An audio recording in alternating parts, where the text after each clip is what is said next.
No coração poeirento de Minas Gerais, onde o sol castigava a terra e os segredos se escondiam sob as telhas de barro, vivia Teresa. Ela era uma costureira humilde, uma mulher cujas mãos, marcadas pelas agulhas e pelo trabalho incessante, contavam a história de uma vida de sacrifício.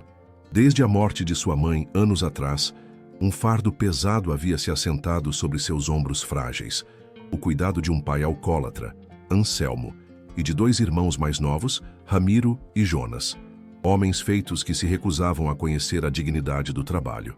Teresa costurava dia e noite. O zumbido constante de sua máquina de costura era a trilha sonora de sua servidão. Com o pouco dinheiro que ganhava, ela colocava comida na mesa, uma mesa da qual os 3 homens se serviam com a arrogância de reis em seus castelos. O que eles não sabiam, no entanto, era que cada prato de comida, cada peça de roupa lavada, era um tijolo a mais na construção de sua própria ruína. Eles a chamavam de burra, de inútil, e a alcunha mais cruel, velha encalhada, ecoava pelas paredes da casa que ela mesma sustentava. A ironia era brutal, pois zombavam da fonte de sua própria sobrevivência, cegos pela ingratidão e pelo vício. Para eles, a bondade de Teresa não era uma virtude, mas uma fraqueza a ser explorada. Logo, muito em breve, a vida lhes ensinaria da forma mais dura que a bondade de uma alma pura como a de Teresa era, na verdade, uma força da natureza, e que o universo cobraria caro por cada lágrima que a fizeram derramar. O destino já tecia uma reviravolta chocante, uma revelação que estava enterrada sob décadas de mentiras e que mudaria tudo para sempre.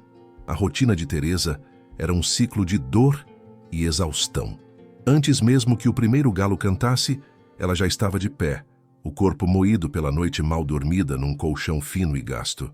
O primeiro som do dia era o ressonar alto e etílico de seu pai, vindo do quarto ao lado, misturado ao cheiro azedo de cachaça barata que impregnava toda a casa. Ela começava limpando a sujeira da noite anterior, garrafas vazias, restos de comida, cinzas de cigarro espalhadas pelo chão de cimento batido. Seus irmãos, Ramiro e Jonas, raramente se levantavam antes do meio-dia, e quando o faziam, era com reclamações e exigências. É possível acreditar em tamanha crueldade, exigir algo de quem já dava tudo de si.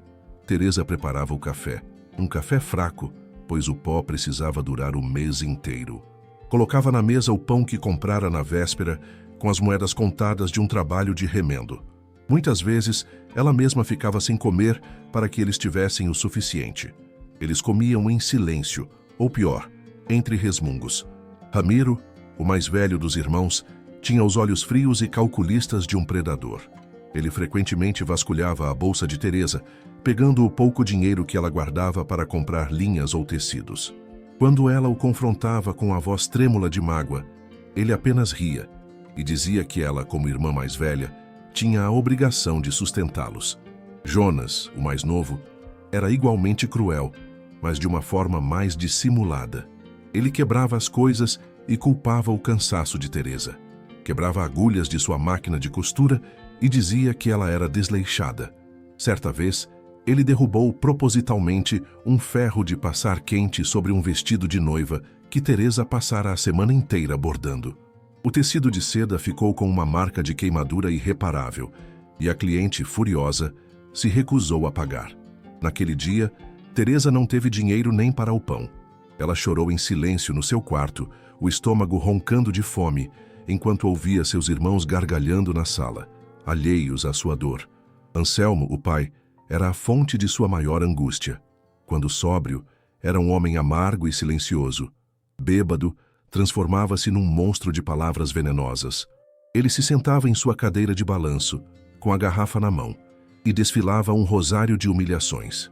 Dizia que Teresa era a culpada pela morte da mãe, que sua feiura e seu jeito sem graça a condenaram a uma vida de solidão, cuidando de 3 homens que ela deveria agradecer por lhe darem um teto.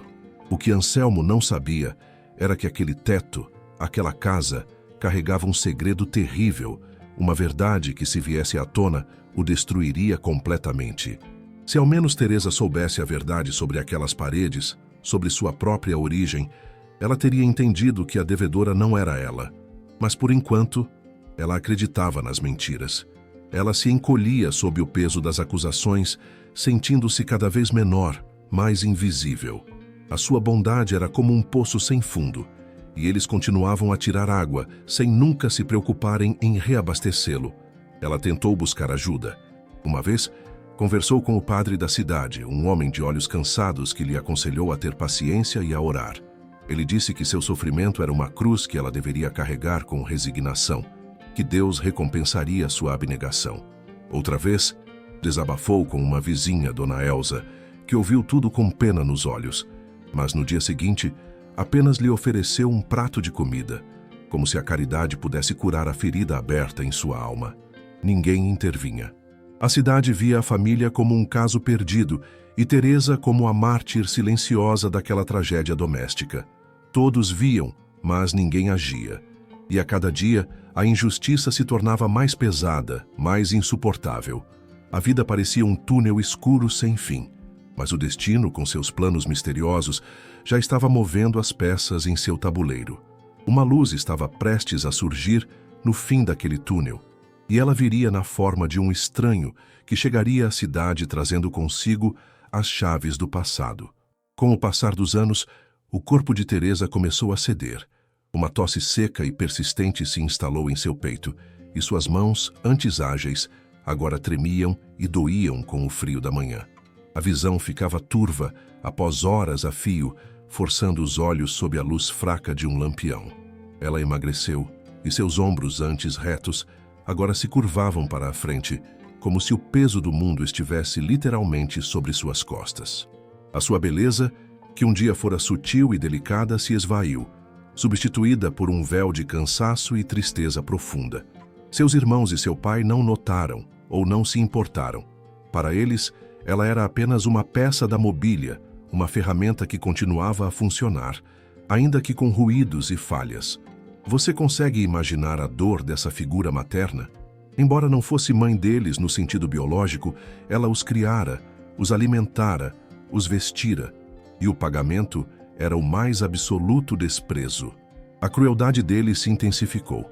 Em um dia particularmente frio, Ramiro vendeu o único cobertor de lã bom que Teresa tinha, um presente de sua falecida mãe, para comprar mais cachaça. Quando ela descobriu, o desespero foi tanto que suas pernas fraquejaram. Ela o confrontou e, pela primeira vez em anos, sua voz saiu com um fio de raiva. A reação de Ramiro foi brutal. Ele a empurrou com força e Teresa caiu, batendo a cabeça na quina da mesa. O sangue escorreu por sua testa, manchando o chão que ela limpara horas antes. Jonas e Anselmo assistiram à cena sem mover um músculo. Anselmo apenas murmurou, bêbado, que ela merecera, por ter ousado levantar a voz. Naquela noite, Teresa não costurou. Ela ficou em seu quarto com um pano molhado na testa, sentindo a dor física e a dor da alma se misturarem numa agonia sem fim. Ela pensou em fugir, em ir para qualquer lugar, mas para onde iria uma mulher sozinha, sem dinheiro e com a saúde debilitada? A sensação de estar presa era total, sufocante. A vida faria com que eles pagassem por cada lágrima, por cada gota de sangue derramada naquela casa. Mas a justiça de Deus e a dos homens às vezes tarda, e enquanto não chegava, o sofrimento de Teresa apenas aumentava, camada por camada, até o ponto de ruptura. E esse ponto estava muito próximo. O dia da ruptura chegou num domingo ensolarado.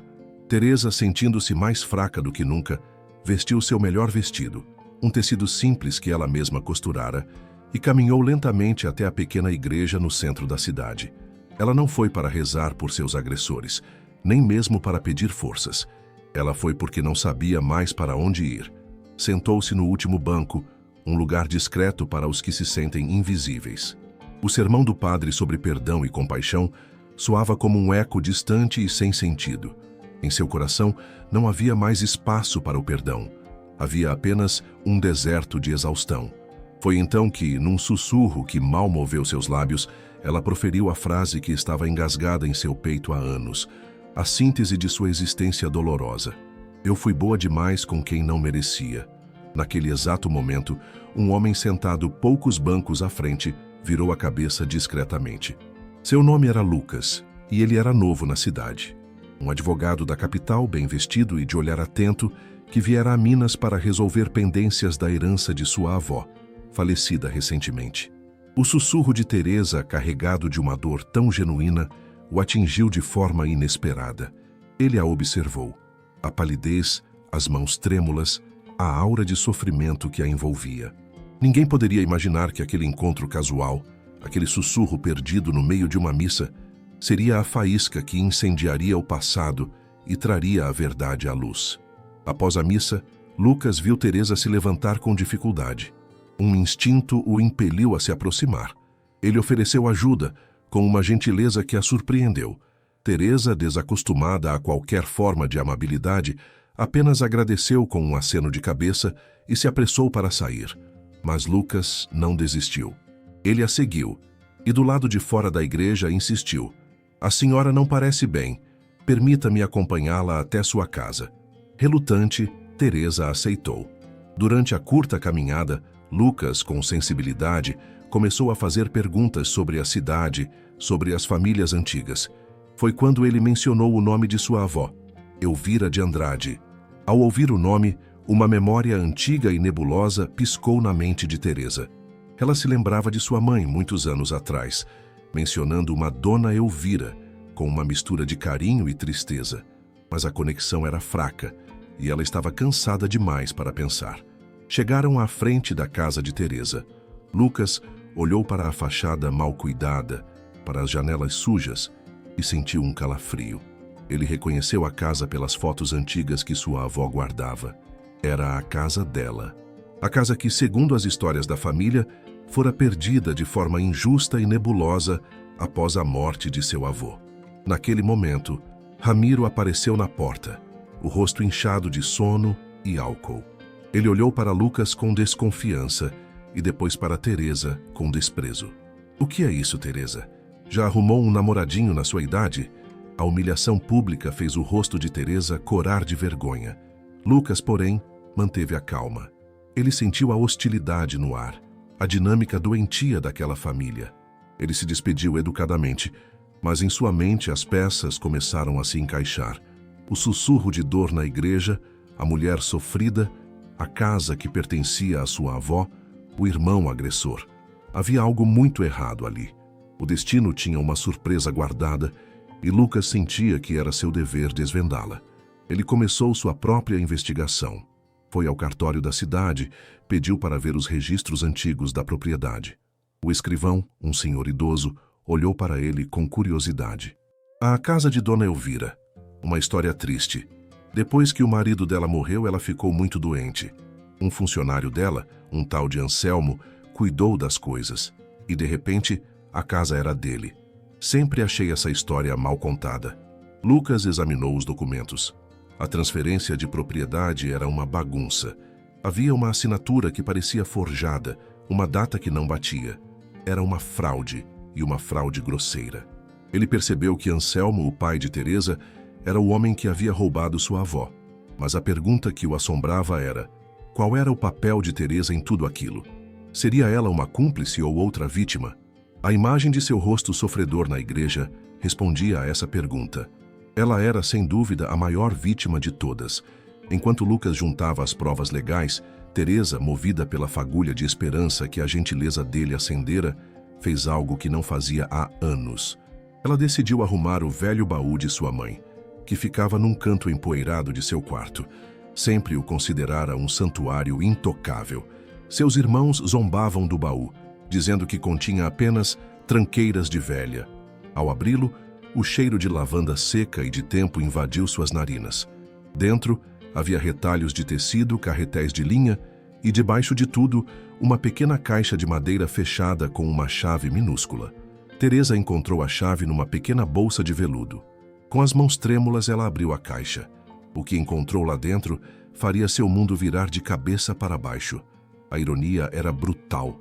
A prova da libertação de Teresa esteve guardada em seu próprio quarto durante toda a sua vida, esperando pelo momento certo para ser descoberta. Dentro da pequena caixa de madeira não havia joias ou dinheiro. Havia algo muito mais valioso: a verdade. Teresa encontrou uma fotografia amarelada pelo tempo. Nela, duas mulheres jovens sorriam para a câmera. Uma era sua mãe, radiante e feliz. A outra, ela não reconheceu de imediato, mas era uma mulher elegante, de olhar bondoso. Atrás da foto, uma caligrafia delicada dizia: "Eu e minha querida amiga Elvira, antes de tudo desmoronar." O coração de Teresa deu um salto. Elvira, a avó de Lucas. Mas o choque maior ainda estava por vir. Dobrado cuidadosamente sob a foto, havia um documento oficial. Uma certidão de nascimento. A sua certidão de nascimento. Com os olhos arregalados, ela leu seu nome completo. Teresa de Andrade. O sobrenome não era o de Anselmo. Seu olhar correu para os nomes dos pais. A mãe, sim, era sua mãe. Mas o nome do pai não era Anselmo. O pai listado era Ricardo de Andrade, o filho falecido de Dona Elvira, o homem que todos diziam ter morrido num acidente de cavalo meses antes de Anselmo tomar conta de tudo. Teresa era a neta de Dona Elvira, a herdeira legítima da casa, das terras, de tudo. Anselmo não era seu pai. Ele era seu raptor, o ladrão de sua vida, de sua identidade, de sua herança. Um soluço escapou de sua garganta, um som de dor e revelação que rasgou o silêncio do quarto. Junto à certidão, havia uma carta, escrita por sua mãe. As lágrimas de Teresa caíam sobre o papel frágil, enquanto ela lia as palavras que sua mãe nunca teve coragem de lhe dizer em vida. A carta contava a história de um amor proibido com Ricardo, o herdeiro rico. Contava sobre a gravidez secreta, a morte trágica de Ricardo e o desespero que se seguiu. Foi nesse momento de vulnerabilidade que Anselmo, um capataz da fazenda, viu sua oportunidade. Ele descobriu o segredo e a chantageou. Ele se casaria com ela, daria seu nome à criança, mas em troca, ela teria que lhe passar o controle de toda a herança que o filho, e por consequência ela, teriam direito. Caso contrário, ele a exporia à cidade, a desonraria. Sua mãe, jovem, assustada e sozinha, cedeu. Ela viveu o resto de sua vida como prisioneira de Anselmo, assistindo sua própria filha ser tratada como uma serva na casa que era dela por direito. A carta terminava com um pedido de perdão. "Perdoe-me, minha filha, por minha fraqueza. Eu te amo mais que tudo. A casa é sua. A vida que lhe roubaram é sua. Seja forte." Naquele momento, tudo mudou. A fraqueza que Teresa sentia se transformou em uma força avassaladora, forjada em décadas de dor e injustiça. Ela não era uma encalhada inútil. Ela era a herdeira de Andrade. O sangue que corria em suas veias era o dos verdadeiros donos daquelas terras. Ela segurou os documentos contra o peito, as provas de sua identidade e de sua libertação. Nesse exato instante, a porta da frente se abriu com um estrondo. Era Lucas. Ele não estava sozinho. Atrás dele, 2 policiais militares aguardavam com expressões sérias. Lucas viera preparado para confrontar Anselmo com os documentos do cartório, mas não esperava encontrar o clímax da história já em andamento. Anselmo, Ramiro e Jonas estavam na sala, bebendo e jogando cartas. Ao verem Lucas e a polícia, levantaram-se confusos e agressivos. "O que significa isso? Invasão de propriedade?" gritou Anselmo, tentando parecer imponente. Lucas, com uma calma gélida, respondeu: "Pelo contrário, Sr. Anselmo, estou aqui para devolver a propriedade à sua verdadeira dona." Ele mal terminou a frase quando Teresa apareceu na porta do quarto. Ela não parecia mais a mulher curvada e assustada. Havia uma dignidade em sua postura, um fogo em seu olhar que eles nunca tinham visto. Em silêncio, ela caminhou até o centro da sala e estendeu a certidão de nascimento e a carta na direção de Anselmo. As mãos dele tremeram ao pegar os papéis.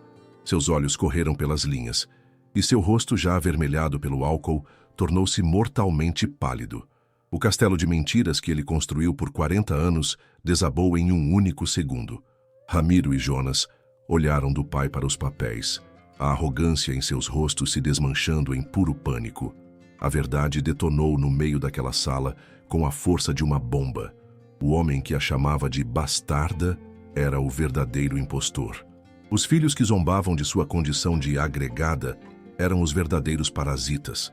Em um instante, os papéis se inverteram. A serva se tornou a senhora, e os senhores, meros criminosos prestes a enfrentar a justiça. Naquele momento, tudo mudou. e a justiça finalmente prevaleceria. A reação física de Anselmo foi a de um homem vendo seu próprio fantasma. O copo de cachaça escorregou de sua mão e se estilhaçou no chão, o som agudo cortando a tensão. Suas pernas cederam e ele caiu de joelhos, não em arrependimento, mas em choque puro. Sua respiração ficou ofegante e um suor frio brotou em sua testa. Ele olhou para Teresa, mas não via mais a mulher que ele subjugara por toda a vida. Ele via a filha de Ricardo de Andrade, a personificação de seu crime, o espectro da justiça que viera cobrar a dívida.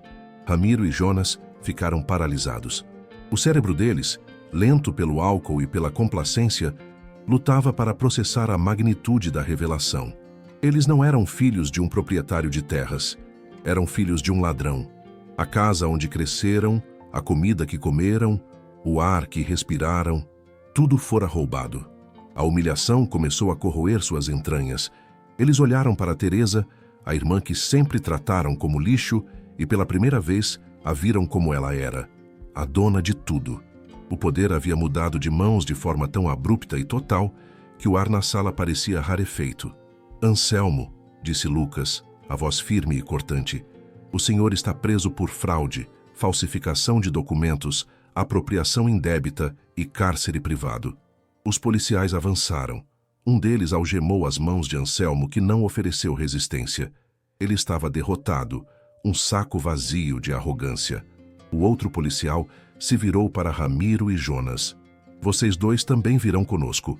São cúmplices e beneficiários diretos do crime. O pânico finalmente se transformou em ação.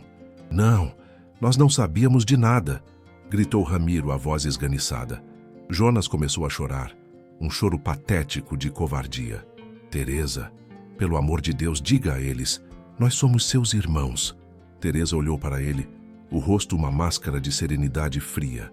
Ela se lembrou de todas as vezes que implorou por um pingo de compaixão e recebeu apenas zombaria. Lembrou-se do cobertor vendido, do vestido queimado, do empurrão que lhe abriu a testa. A justiça poética era deliciosa. Ela não precisou dizer uma palavra. Seu silêncio foi a resposta mais eloquente.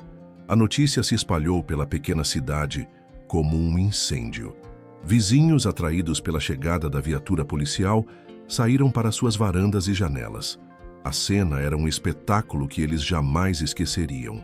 Anselmo, o homem rude e arrogante, sendo arrastado para fora de casa como um criminoso comum.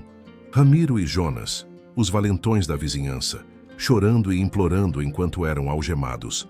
Era a humilhação pública em sua forma mais crua.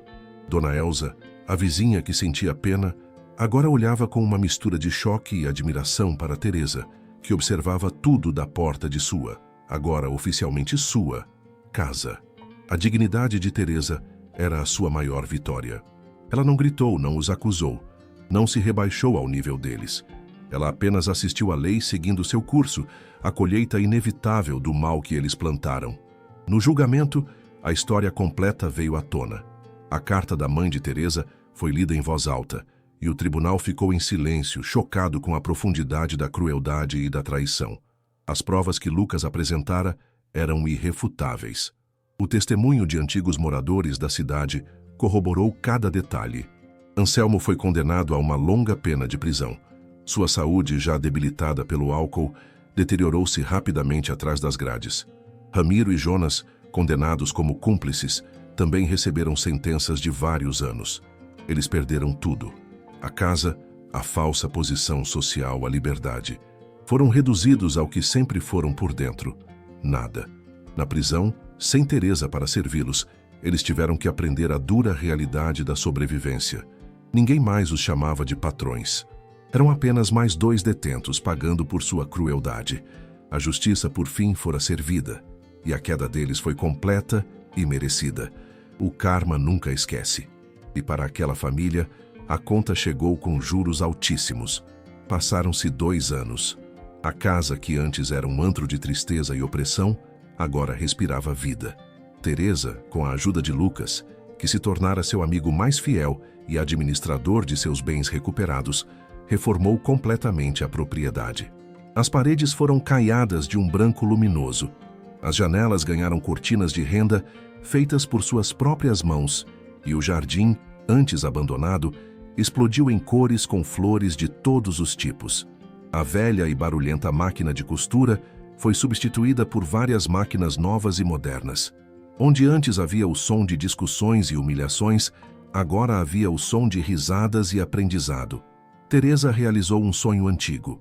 Ela abriu uma pequena escola de costura e bordado para mulheres carentes da região. Ela, que fora chamada de inútil, agora ensinava uma habilidade, dava uma profissão, oferecia independência a dezenas de outras mulheres. Sua bondade, que antes era explorada, agora era uma fonte de empoderamento para sua comunidade.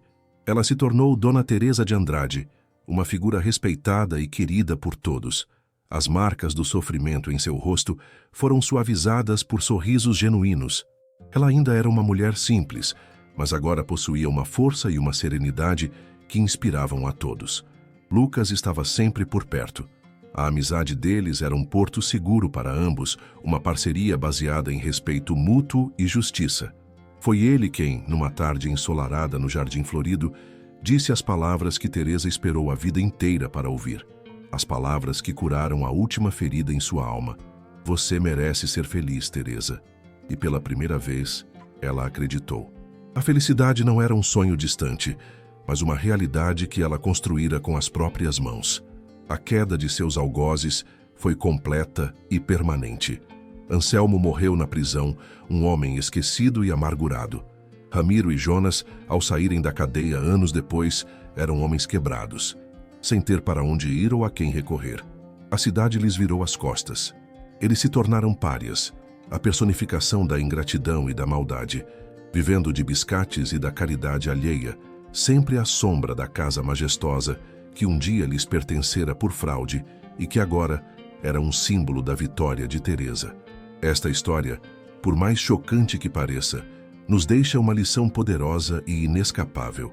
Ela nos lembra que a bondade nunca, jamais, deve ser confundida com fraqueza. A paciência e o sacrifício de almas, como a de Teresa, são uma força silenciosa que, no tempo certo, move montanhas e expõe a verdade. A ganância, por outro lado, sempre carrega em si as sementes de sua própria destruição. Anselmo, Ramiro e Jonas construíram seu pequeno reino sobre uma fundação de mentiras e crueldade, e era inevitável que tudo viesse a ruir. O karma, o juiz invisível do universo, pode até parecer lento, mas sua memória é infalível e sua sentença implacável. Aqueles que semeiam o mal, que se aproveitam dos bons e exploram os vulneráveis, inevitavelmente colherão a tempestade da destruição. Que a jornada de Teresa sirva como um aviso para nunca subestimar o poder da verdade escondida em velhos baús ou em sussurros de dor. Um aviso para olhar com mais atenção para as pessoas silenciosas e servis ao nosso redor, pois podemos estar diante de uma rainha disfarçada de serva. E, acima de tudo, uma advertência direta a você que ouve esta história. Valorize a bondade que recebe. Reconheça o sacrifício dos que lhe amam, porque a vida, de uma forma ou de outra, sempre fará com que os ingratos se ajoelhem diante daqueles que um dia humilharam. A justiça pode não vir na forma de uma herança perdida, mas ela sempre vem, e quando vem, é para acertar todas as contas.